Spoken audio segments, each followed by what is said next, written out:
Howdy pards, Mr. Holster here, just about ready to pop the top on this one, as Machine Gun Kelly would say. Sweet Child of the Vine, India Pale Ale. And we'll talk in a minute on why I'm popping the top. Well, we know why I'm popping the top on this. Going to give you a little update, but before we do that, let's get the show started off right.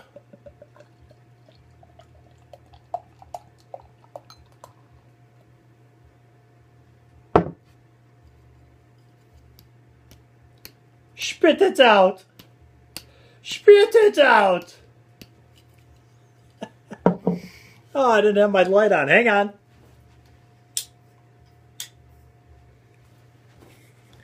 Jack gets so upset when I don't turn that spot on. He'd be furious with me. He's out on a date, so. You ready? I'll give you a second. You ready? There we go. To the sunny slopes of long ago.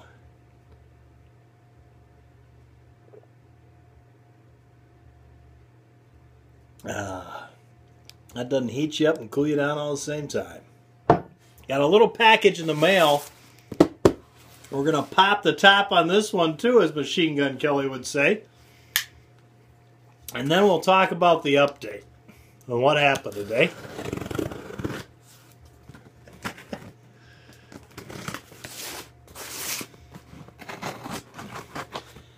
This package arrived in the mail when I got home from the hospital. And it's from the Crazy Scotsman. Mr. Weasel himself. And I say that in a very loving way. Don't take it wrong, Crazy. Flotation devices, yeah, well, I don't know that I'll need those this year.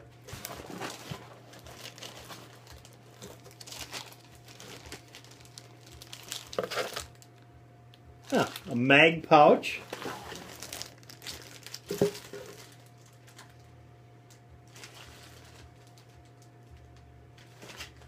And this looks like a holster.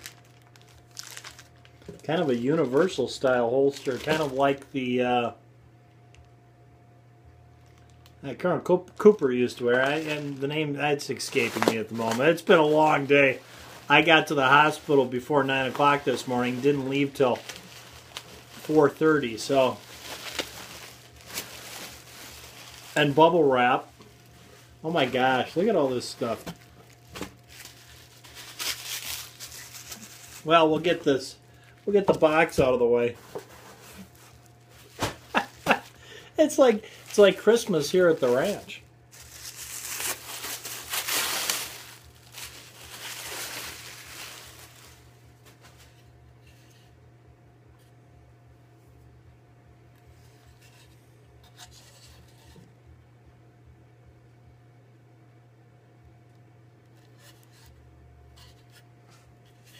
Very nice. Very nice indeed.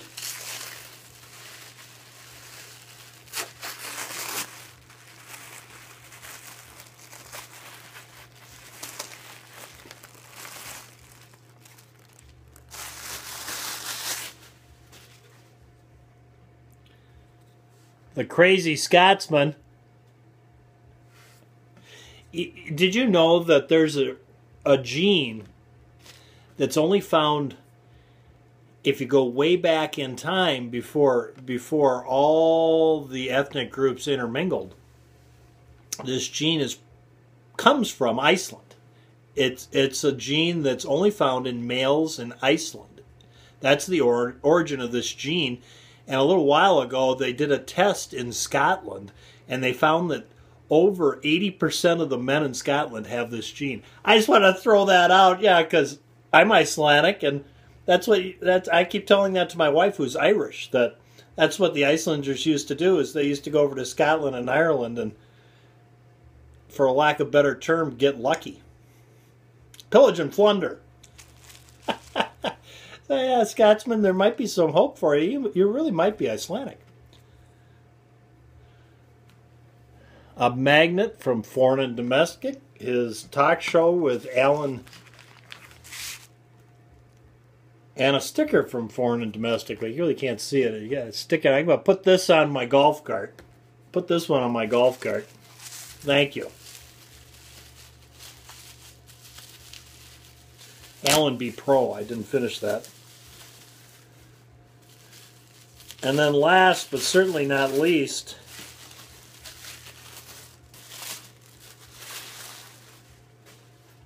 oh, that's magnetic. He can put it on his refrigerator behind the bar. Yeah, look at that. Isn't that sweet?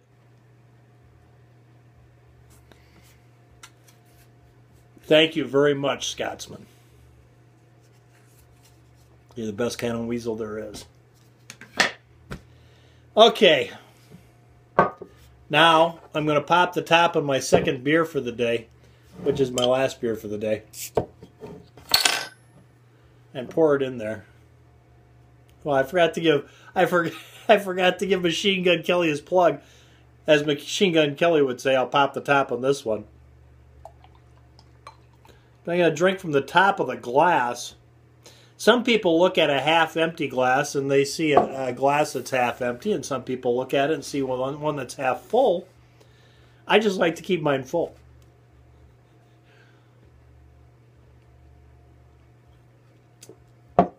Big day today. Went down to get the results from the scan and to determine what's going to happen and what steps next.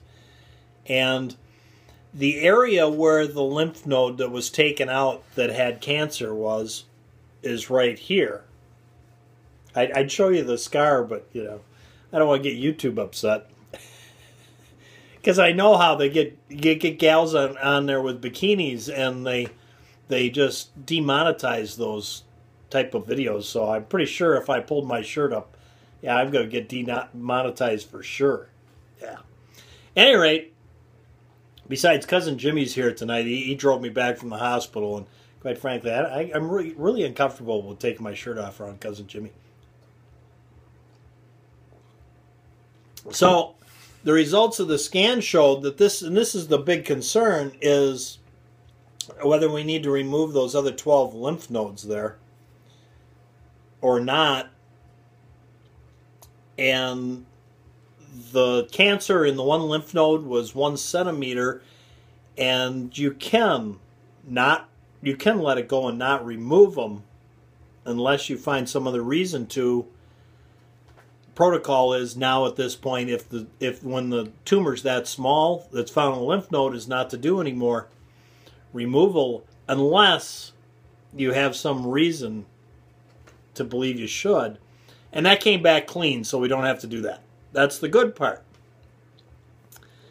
The bad part is they found a 1 centimeter spot on my spine at T9, which, you know, whatever part of the vertebra. Of course, my back has gone through a lot. It's in horrible shape. And I had those 4 discs that were herniated, and they did a bunch of operation on the 2 discs so I could walk again. I'm not even really sure how close the 4 other discs were to this area, but it's at T9, and there's a 1 centimeter spot, which we don't know what it is. So went back and had another scan today at the end of the day, got that done. We're hoping it's nothing, it's just related to all the damage to my back and not cancer. And I really had no, when he pointed it out, touched me on the back to show me where it was, that is a spot that's irritated me for 40 years. So I'm saying it isn't, and I didn't pay any attention to it, didn't care. And when we were driving back, I said to Jimmy, I said, you know, I just realized that is awful close to where the original tumor was. See, so now I've got, now while you sit and wait to hear what happens, your mind starts playing games with you. That's how this works. Yeah. But at any rate, I'm going to look at it as being the thing being full, and that's what it is. It's just related to all the nasty things that happened to between working at my mother's furniture store when I was a kid and delivering sleeper sofas, which really screwed up my back, and then spending all those years sitting behind the wheel of, you know, Cadillacs are nice and Rolls Royces are nice, but quite frankly, the seats are like sitting on a big comfy sofa. They aren't really designed to, you know what I'm talking about. So at any rate, I'm going to say that's what it is at this point and hope, keep my fingers crossed and hope that's what it turns out to be. Irregardless, we started chemotherapy today. That's why I'm drinking these beers, because I want to do it before I throw up. Now, the stuff they're using on me is not as invasive as the normal chemotherapy. They still call it chemo, though, because it's done in the same way. I had an infusion, but it's very simple. It takes a half an hour every 2 weeks to get infused with this. And, you know, Opdivo, I think was what it's called. See, but now it's late in the day, and Mr. Holster, yeah. Plus, I've almost had a whole beer, so yeah. Whatever it's called, and it's much, the side effects are, unless you're one of the unlucky people that have your lungs eaten alive by it, or your kidney, or your liver, which, you know, the funny thing is the liver test came back clean last week when I was there, and they did the blood test, and the liver test came back clean, and Jack just started laughing so hard and hit the ground. He was laughing so hard he was crying, and the doctor looked at him and said, you know, Jack, we could do a blood test on you right now and see how clean it is. And Jack just sat up, and that was the end of that. But at any rate, yeah, the test came clean, and a little more examination due to the scan, they found Mr. Holster doesn't have a liver anymore.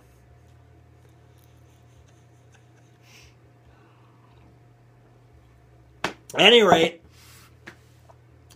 so I had my first of 26 treatments today, and my wife says her father passed from cancer a couple years ago. She says, well, when Dad went and had his chemotherapy, it really didn't bother him until like 2 days later, so don't get your hopes up. And I said, well, either way, I'm going to drink my beer. So there's an update of what's going on, and yeah, I stopped at the drugstore to pick up my medicine that was supposed to keep me from getting nauseous, and the insurance company wouldn't let me have it. You can't make this stuff up. But my theory is it's not going to happen to me. I'm not going to get nauseous. So, because lots of times, I had this one call we went on one time in a house on 20th and Irving. And Mike was with me. And the two of us were in there, and we go back outside, and he says, God, I can't believe it. The dog poop all over the floor in there. Don't they ever clean it up? I said, I hate to break the news to you, Mike, but that's not dog poop. So yeah, and we went on a break and had something to eat. You see, so I don't think this is going to bother me, but there we are. We won't know till the next time I see the doctor, even though I have to go back next week and have my vitals taken and everything. I'm sure I won't find anything out till the week after when I see the doctor. So there you have that, and I go for my next infusion. So I thought you guys deserved an update to know what's going on. Excuse me. At this point, by the grace of God, therefore Mr. Holster goes by the grace of God, and it's been that way pretty much for the last 40 years, because I really didn't plan on living this long, to tell you the truth. So I can't complain, and I'm in good spirits, and it's nice to come back after a day like today, because they were poking me and moving me around, and I had 2 IVs put in me today.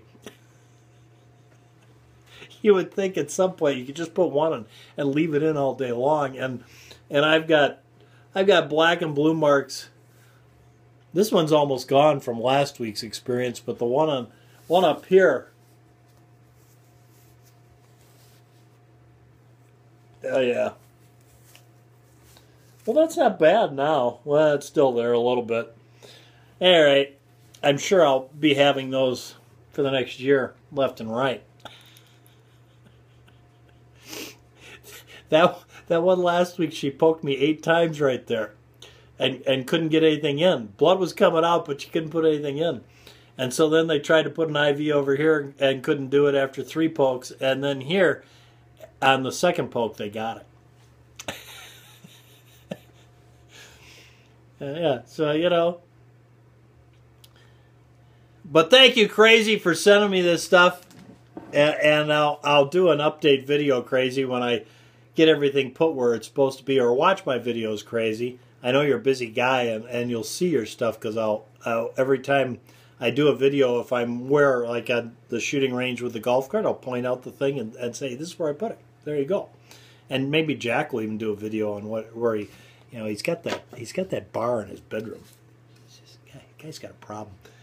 And it's pretty cool, though, I will admit, because he's got a rotating round bed, and it comes around, and you can swing the door open on the first try, and the next one around he can grab some Jack, and some next time around grab some ice and put it in the glass. He's got a nice setup, but I do think it's a bit, yeah, especially on his salary, I think, because I don't pay him.